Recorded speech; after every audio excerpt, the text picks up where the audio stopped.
What's good, y'all? Shagama Kai. Welcome back to my channel. Make sure you leave a like, comment, and subscribe. And if you're new, make sure you subscribe. I'm trying to hit 1,000 subscribers, and every subscriber helps. Over here on this channel, we talk about the NBA daily. So if you enjoy the NBA as much as I do, please subscribe. And about 87% of y'all are not subscribed to this channel, so what are you doing? Go ahead and subscribe. And if you like the video, make sure you like the video. And just like the other video, we need to get about 30 likes on this video so it can do well for YouTube and all that stuff. But what I really want to talk about today is the whole all-star stuff. And I'm seeing a lot of things online. I'm seeing a lot of things, hearing a lot of things in person. And every time the all-star selections come out, there's always going to be a fan base that's heard that their guy was not selected. And they throw around this word snub. They say, oh, my guy got snubbed. They don't want my guy to get in there. How did my guy miss with these stats? Why did they miss? It's a whole boatload of excuses for that team fans make for their guys. And it's just it's really annoying to me, because you're basically saying that guy didn't deserve to make it, but your guy did. It's like one can make it and the other one can still be at an all-star level but just not make the team that year. Because what people fail to realize, the all-star game is for the fans. It's just an exhibition game with the league's best players. So the starters are always gonna be a little skewed. Like Damian Lillard made it over. Luka made it over Dame this year. And if you ask anybody today, the majority of folks that wanted Dame in there were the fans. But Luka has such a international what I want to say. He has such an international impact in the world that all of the people from his country and all the people from Europe and everybody who watched him in the EuroLeague when he was 16, those votes are gonna matter. So that's why Luka is gonna make it over a guy like Dame. Dame is popular, but he's not as popular globally as Luka is. So I have no problem with that. But my biggest issue with the word snub is that you basically say that one guy didn't deserve it, as much as this guy, which doesn't really make a lot of sense to me.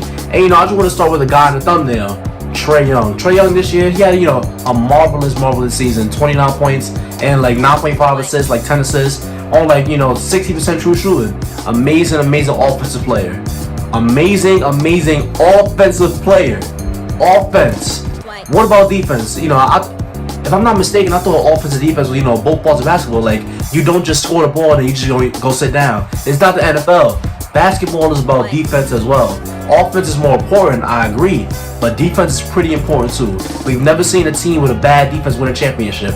We've never seen a team with a bad defense be super competitive. We've never seen that in our entire lives. The first time we've seen it this year is with the Brooklyn Nets, because they had 3 of the best scorers in the NBA. But besides that, historically, when has there ever been a good offensive team with a bad defense that's done anything in the league? Exactly. So when it comes to this, all-star selections, and they say, oh, how is Trae Young making it? How is Jaylen Brown making it over Trae Young? How is Zach LaVine making it over Trae Young? How are all these guys making it over Trae Young? The answer is defense. Trae Young had a marvelous offensive season, 29 points and 10 assists. But when you look at his defense, Trae Young is probably one of the worst defenders in the NBA, and it's not even his fault. He's a little guy. He's 6 feet on a good day, and he's light. He's not strong. But the thing is, though, he doesn't really try on defense, either. He's not doing himself any favors by not, being a great off-ball defender at all. He's not really in passing lanes. He's not really, trying to stop him. He's not drawing charges. He's not doing none of that.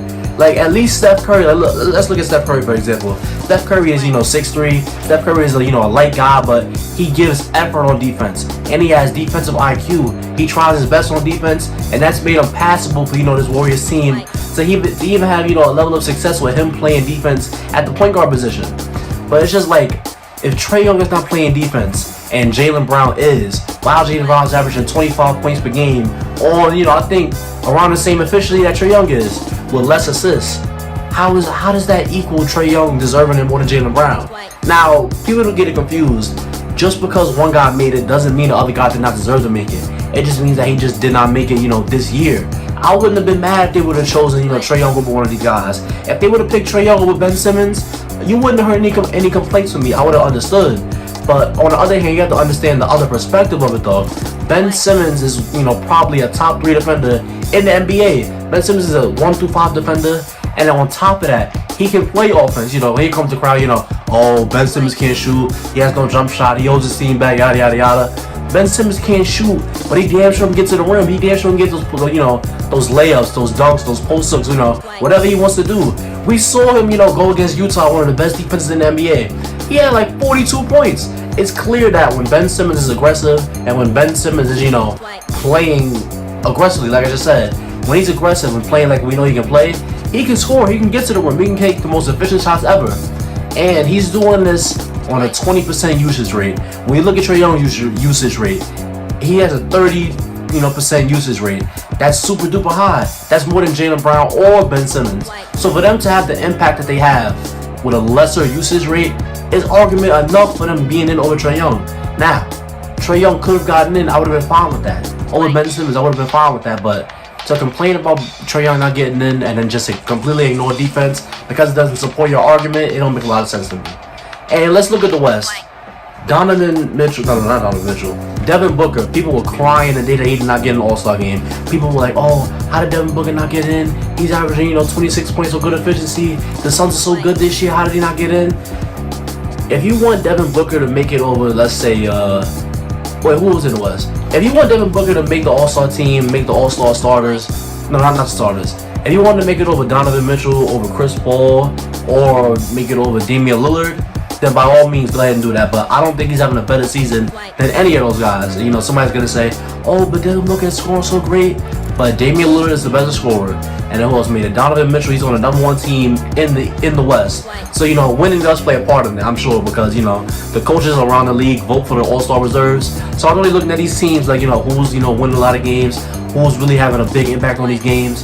And then between him and Chris Paul plays defense, Devin Booker does not. Chris Paul has a great, impact offensively, passing the ball and scoring the ball. Devin Booker just scores the ball. I see the argument. You see what I'm trying to say? You see the argument I'm trying to put forward for, for these guys making an All-Star team and, some guys not making it. And, no matter what, nobody's going to be happy, 1,000% through with the All-Star teams. There's always going to be somebody that feels slighted. Mike Conley still feels slighted, Mike Conley did have an All-Star season this year. But Devin Booker making it over him, is not the worst thing in the world. And, that's really just my thoughts on the whole thing. I'm just tired of, people saying snub. Because when you say somebody got snubbed, when you say somebody deserved to make it, you're saying that they deserve to make it over somebody. If you're just saying that somebody just deserves to make it and you're not saying who they deserve to make it over and you're not, presenting a strong argument, then you're really just saying it for no reason. You're just disrespecting the guy that made the All-Star team. Like, LeBron tweeted out that Devin Booker deserves to be an All-Star. So he's saying that one of Chris Paul, Damian Lillard, or Donovan Mitchell did not deserve to be an All-Star the first time around. It's like, it's a slippery slope. Nobody's ever going to be 1,000% happy. It's going to happen every year, but I just want to get my thoughts on this, Let me know what you think of the All-Star teams in the comment section down below. And if you stayed to this video, thank you. Don't forget to like, comment, and subscribe. And I'll see you on the next one.